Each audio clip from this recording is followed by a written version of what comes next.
I'd like to start my presentation by taking you back in time when these are the headliners on television. On December of 2013, 12 workers lost their lives with the building foundation collapse. Hydrogen sulfide caused the death of 7 workers in July of 2013. 7 construction workers died and 10 others injured when the excavator overturned in October of 2009.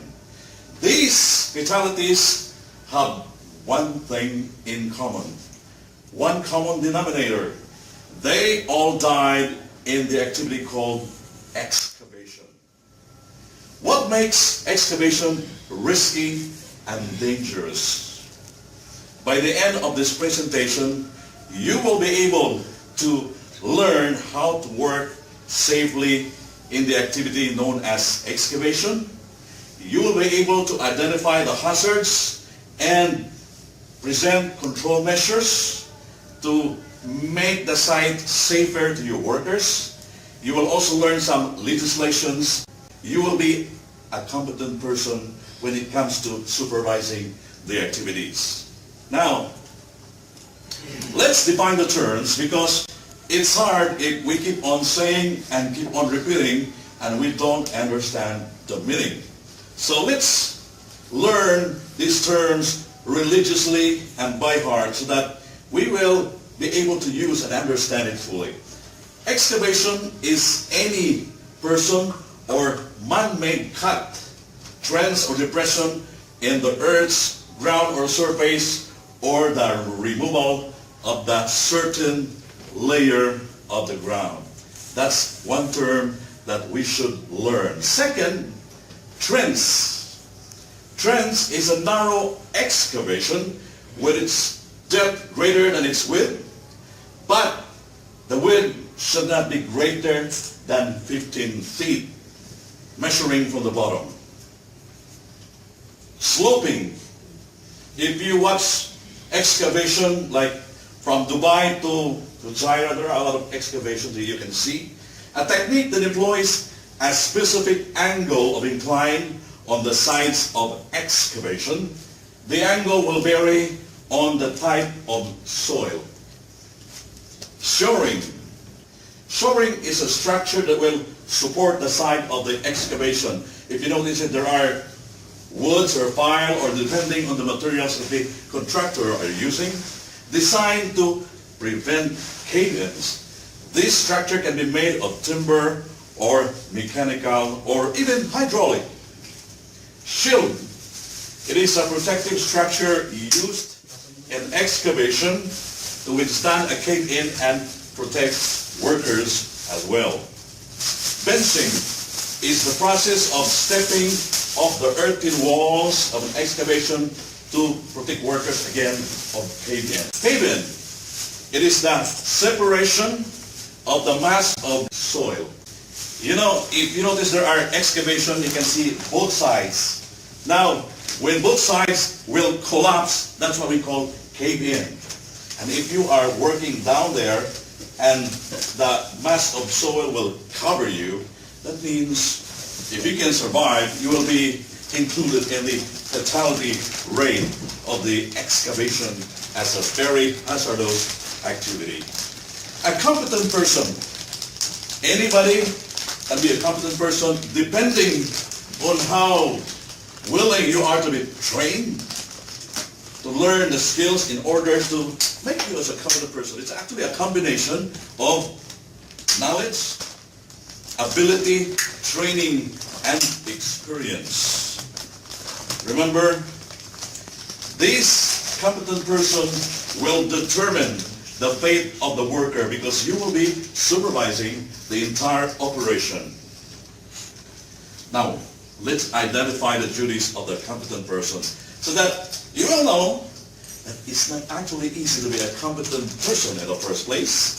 Obtain relevant information and drawing and inspect the proposed work site.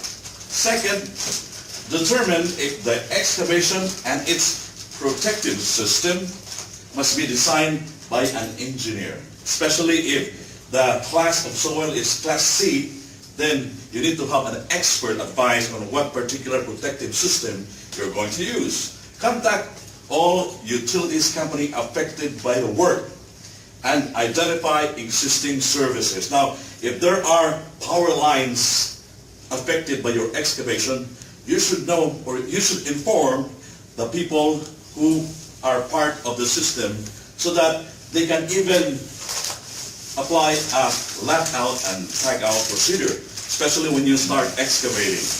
Now, locate and flag overhead lines to be avoided by any plant and equipment affected by the excavation.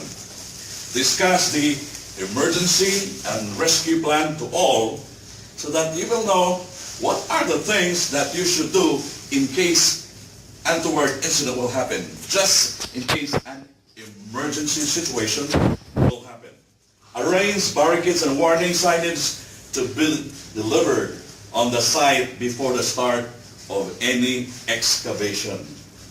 Predetermine the placement of spoils. When you take out the surface of the site, then you should know where to put the spoils. Later on, we will discuss that, the legal requirement. Ensure that all team members are trained for the task, including the awareness of the hazards and the precautionary measures. Ensure that all workers have appropriate PPE, of course. Personal protective equipment, although it is the last resort, but you should wear a PPE, especially if you're doing the task. Last, ensure that the safe system of work is being followed through close supervision of the site. I'd like this slide. What are the causes of accidents? There are three factors, as I mentioned last week: unsafe act, unsafe condition, and attitude of people. To summarize, although it's funny, but this reflects what I said earlier. Three causes of accidents: I didn't think, I didn't see, I didn't know. Casual attitude toward safety results in casualty. You don't want to be one, I'm sure. Let's find out what are the causes of accidents in the activity we call excavation. Let's discuss this one by one so that whenever you will land a job in safety and you have an activity called excavation, you will know how to handle the situation safely. First, collapse of earthwork due to lack or weak shoring. You have shoring or the shoring is weak, that would create a cave-in. Person falling into excavation due to lack of barrier or inadequate fencing. That's one. Asphyxiation from toxic gases. Falls due to unsafe access and egress of the excavation. You must have a ladder. The requirement, I will discuss it later on when we will discuss the precautionary measures one by one. Lack of workers training in use of equipment, especially if you will let somebody operate the loader who is not a competent person in the first place. Lack of instructions and supervision in the site. This is a reality because some, they just delegate it to the safety officer without even informing the whole scenario, the hazards in the site. I'm sure you know what our hazards and risk is. So risk, we mean the likelihood, the chance high or low that these hazards might happen. So let's identify the hazards related to excavation. Contact with underground services. That is the reason why we really have to check utility companies, power supplies, if they have an underground services down there so that when you dig, it won't be affected. In fact, they usually ask to have a trial pit before you dig. Hand dig, not using the machine or excavator. Second, contact with overhead power lines. Collapse of excavation sites. You will be covered. You will be part of the November 1 celebration in the Philippines. people and vehicles falling into the excavation, people being struck by plant, undermining of nearby structures, proximity of stored waste material or spoil. So when you dig, you know where to put the spoils. We will discuss that later on. Hazardous substance near industrial site, access and egress to the excavation, fumes, lack of oxygen and other health hazards, contaminated ground, presence of toxic decomposition products. Very risky. That would end your life if you will not identify the hazard. So if your boss or your supervisors will tell you to work down there, even trench, because trench alone, if it's more than 4 feet deep, it is already considered a permit required confined space. So you should be very careful on that. Now, other hazards. When you dig, leeches, rats, scorpion, and snakes as well. There are areas with a lot of snakes. So you have to be very careful when you dig. These are the protective systems that I would like to introduce to you because this would save your life. Shielding. Shielding, also known as trench boxes. I'm sure if you're very inquisitive, if you look near the excavation site, you can see this. I'm sure you are aware of it. Workers must enter and leave the shield in protective manner. Ladder or ramp, workers may not remain in the shield while the shield is being moved. You have to always bear that in mind. Next, protective system. Shoring. A support system for trench faces used to prevent movement of soil, underground utilities, roadways, and foundations. There are 3 types of shoring, if you can see on the screen: aluminum or hydraulic, timber, and pneumatic. Next is sloping. Maximum allowable slopes for excavation less than 20 feet based on soil type. You can see there, if it's type A 3/4 against 1 ratio and 53 degrees, type B 45 degrees, type C 34 degrees. Now, sloping will depend upon the kind of soil. Benching. Benching can be used in conjunction with sloping. Benching is not allowed in type C soil. These are the type of soils that we should know so that we will be able to identify what particular protective systems are we going to use. It's not a guessing game because we are talking about lives of people here. Type A soil. Fine grain, doesn't crumble, hard to break up when dry. A sample of that are clay loam, clay, and silty loam.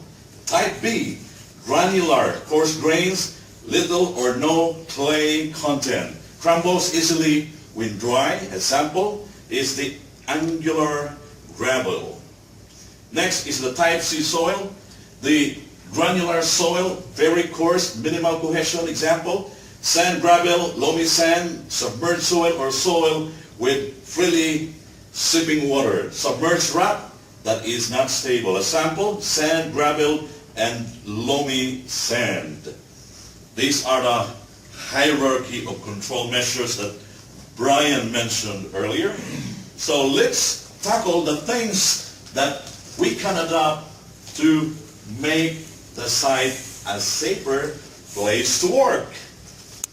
Precautions and control measures. Let's start with underground services and overhead power lines. Because most of the sites that we have, you can see a lot of power lines.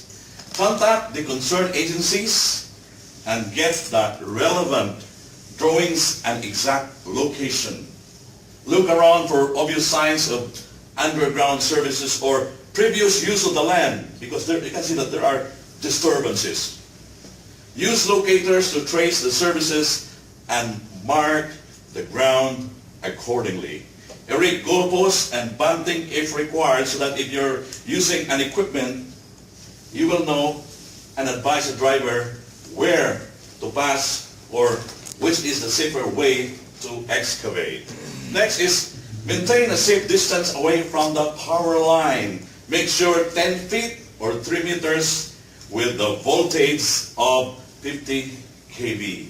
So when you can see a power line, stay away. Bear in mind, 10 feet or 3 meters. That is the distance that you should always bear in mind.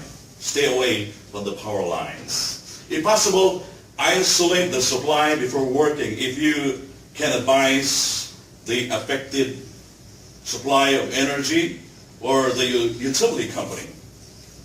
Use hand tools in the vicinity of underground services, because if you will use a mechanical device, you are putting the lives of people at risk, especially excavator, because you don't know whether there is an underground services. Undermining nearby structure. What are the things that you should do? Make sure excavations don't affect the footings of scaffold. I'm sure you're aware that even we instruct people that when you mount scaffold, it should be an even ground. Now, if there is an excavation, a slight movement would affect the scaffold.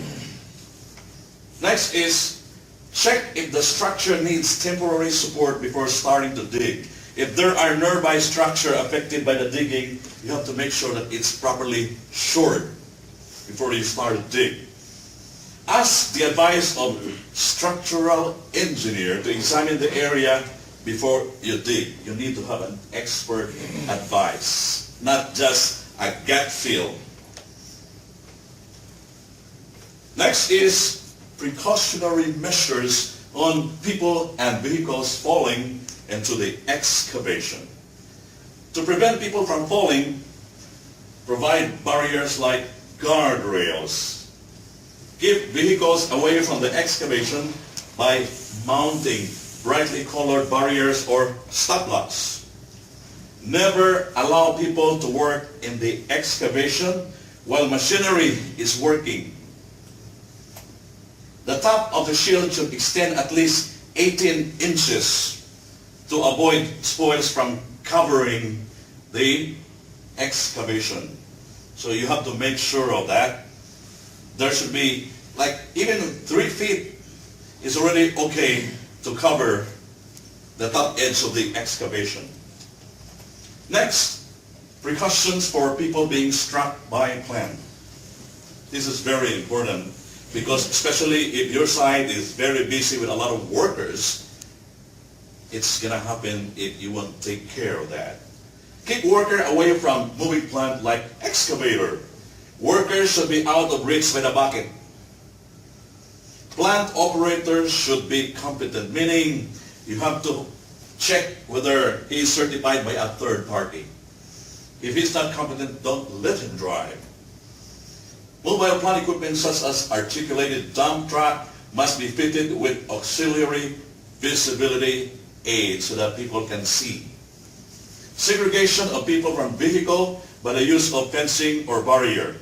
So make sure that if this is the right way of workers, the plant or equipment, or like, for example, payloader, make sure that there is a barrier. This is the way where the equipments will pass, and workers on the other side as well. Set and enforce site speed limit. You have to brief them that within the site, this is the maximum speed that you can use while driving any piece of or equipment or any transportation for that matter. Eliminate vehicles reversing movement. Even if you are expert in driving, when you reverse, if you cannot see people at the back, especially if you are pressured to meet the deadline of the project, you have to finish it at 5 in the afternoon, so you should be in a hurry. So you have to be very careful on that. Eliminate or get rid of blind spots in your site. Next is the collapse of excavation. Prevent the sides and ends from collapsing by battering them to a safe angle. When we say safe angle, we have to check the type of soil that I mentioned earlier. Where it is not possible to batter, support the walls with timber or timber sheeting or other support system, like the trench box. No vehicle or item or plant is allowed near the edge of the excavation, which is likely to cause collapse because that will be added to the weight at the edge. Like I'm sure you are aware of the angle of repose.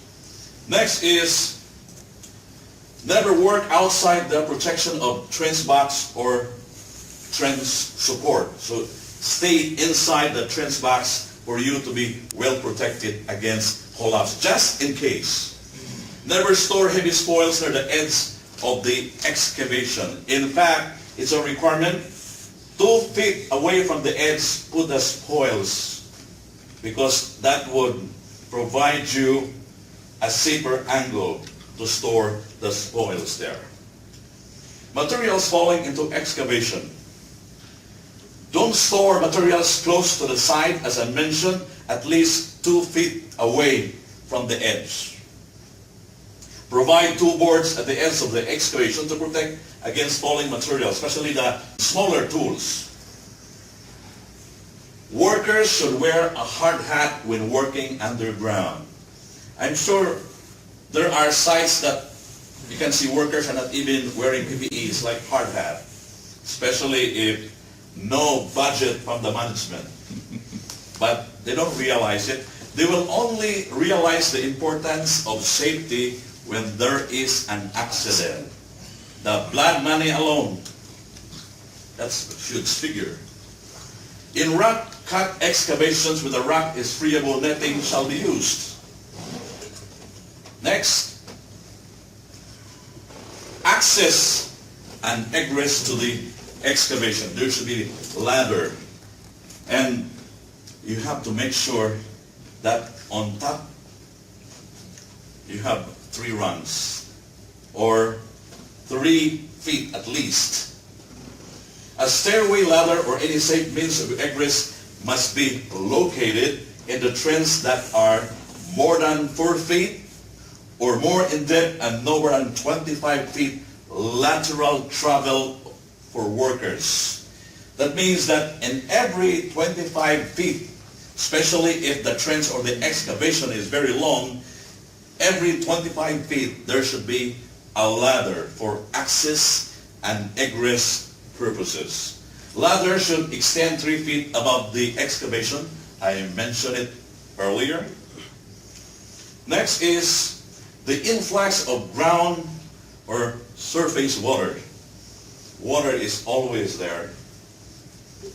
Use pumps or other dewatering system to remove water and to prevent buildup. Don't work in an excavation or trench filled with running or standing water, because when there is water, expect the soil to be affected. So the chances of cave-in is very high. Surface water diverted away from the trench. Employees removed from the trench during rainstorm. So advise the workers to stay out immediately. Barriers are created around water courses and drains to prevent the flow of dirty water. So when you divert the water, you have to see to it that the other water sources won't be contaminated. Next is how to deal with hazardous gases and fumes. Gases like sulfur dioxide and engine fumes like carbon monoxide and carbon dioxide, including leakage. The solution to that is to ventilate.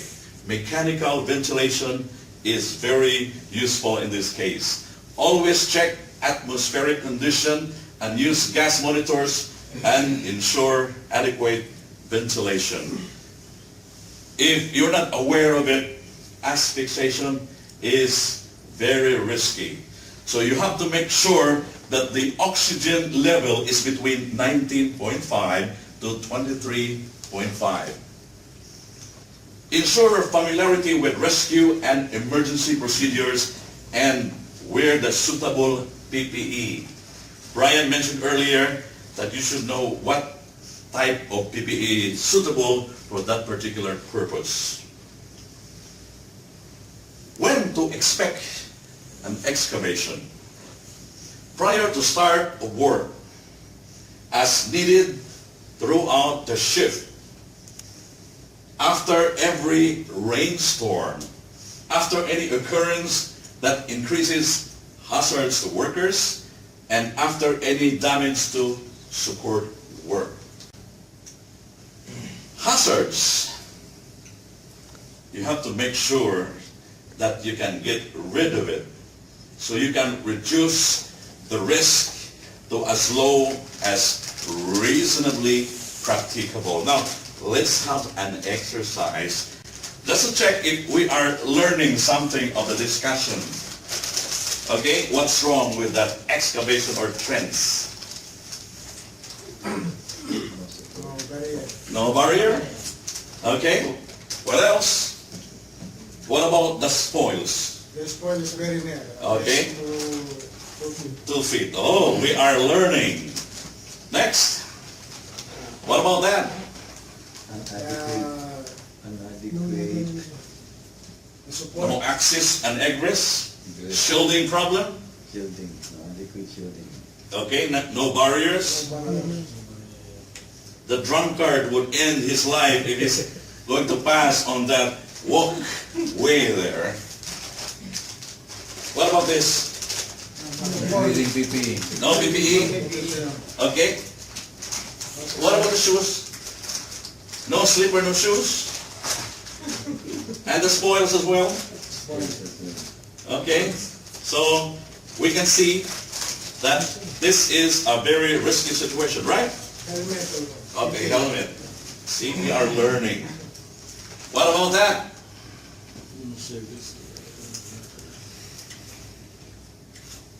Access and egress problem? Same, spoils, no barriers, no signs. Signs. And that, what is the requirement for a ladder that we mentioned? At least 3. It should extend at least 3 feet on top of the excavation, right? But what is the problem with that? There's no budget on that. Sloping, shielding problem. And this one. We mentioned earlier, The car. equipments, loaders, tractors should be away from the excavation, the edge. In fact, we need to have stop blocks. Okay, let's summarize what we learned. We have to remember this all the time. Underground utilities must be located and marked before the start of any excavation. Second, employees are not allowed in the excavation while heavy equipment is digging. All employees on an excavation site must wear hard hats. Employees shall be removed from the trench during a rainstorm. Do not walk under raised loads. What will happen if the sling is defected and we are talking about a load of 25 tons? Goodbye, my friend. Mi ultimo adios. Stand away from equipment that is being loaded or unloaded to avoid being struck by falling materials spillage. Trench that is 4 feet greater in depth requires trench inspection.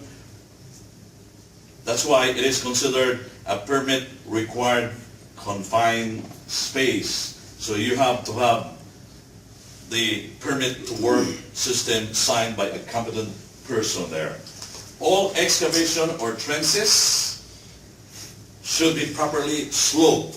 We mentioned the other protective systems sloping, depending on the type of soil. Remember that. So an expert advice is highly needed.